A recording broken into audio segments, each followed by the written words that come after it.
नमस्कार, मैं अंकित और आप देख रहे हैं सिटी पोस्ट लाइव। वित्त बजट 2026 से 27 को लेकर जहां विपक्ष सरकार पर हमलावर है, वहीं सत्ता पक्ष इसे देश के भविष्य की नींव रखने वाला बजट बता रहा है।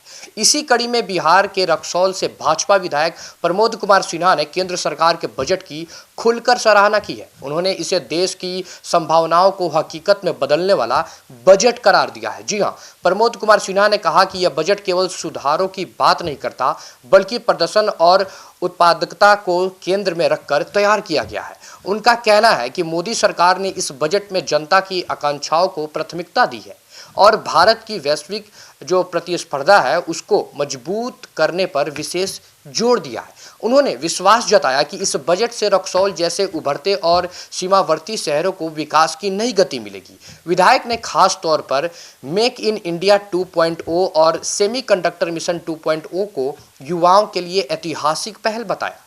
उन्होंने कहा कि आने वाले दौर हाईटेक जो मैन्युफैक्चरिंग है और इंजीनियरिंग का है, उसमें बहुत ज़्यादा वृद्धि होगी। इलेक्ट्रॉनिक्स और कैपिटल गुड्स सेक्टर के लिए घोषित 40,000 करोड़ के आवंटन से देश में करोड़ों रोजगार के अवसर पैदा होंगे। इससे रक्सौल और आसपास के क्षेत्रों में शिक्षित युवाओं को अपने ही इलाके में बेहतर भविष्य बनाने का मौका मिलेगा। प्रमोद कुमार सिन्हा ने कॉरपोरेट मिठास और यूनिवर्सिटी टाउनशिप जैसी योजनाओं को टियर 2 और टियर 3 शहरों जैसे के लिए गेम चेंजर बताया है।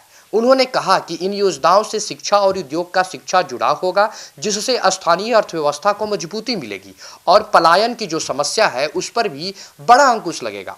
कृषि और ग्रामीण विकास को लेकर विधायक ने कहा कि भारत विस्तार योजना के तहत एआई एकीकृत जो होता है उसके एग्री स्टेक किसानों की आय में क्रांतिकारी बदलाव लाएगा।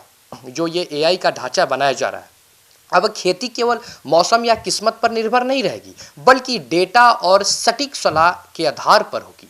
फसल विविधीकरण और मत्स्य पालन को बढ़ावा देने से ग्रामीण जो युवाओं हैं उनको नौकरी खोजने वाला नहीं, बल्कि उद्यमी बनने का अवसर मिलेगा। उन्होंने महिलाओं के सशक्तिकरण के लिए शुरू की गई एसएचजी मार्च, जी हाँ, पहल की भी सराहना की और कहा कि इससे महिलाएं स्वयं सहायता समूहों तक सीमित ना रहकर ब्रांड मालिक के रूप में उभरेंगी। मध्यम वर्ग और छोटे व्यापारियों के लिए राहतों पर भी बात करते हुए विधायक ने कहा कि 1 अप्रैल 2026 से लागू होने वाला नया आयकर अधिनियम कर प्रणाली को सरल बनाएगा और ईज ऑफ जो डूइंग बिजनेस है उसको बढ़ावा देगा। वहीं 12.2 लाख करोड़ का जो रिकॉर्ड पूंजीगत व्यय बुनियादी ढांचे को आधुनिक बनाएगा, जिसका सीधा लाभ रक्सौल जैसे सीमावर्ती क्षेत्रों को बेहतर लॉजिस्टिक्स और कनेक्टिविटी के रूप में मिलेगा। अंत में प्रमोद कुमार सिन्हा ने कहा कि यह बजट वित्तीय अनुशासन और तेज विकास के बीच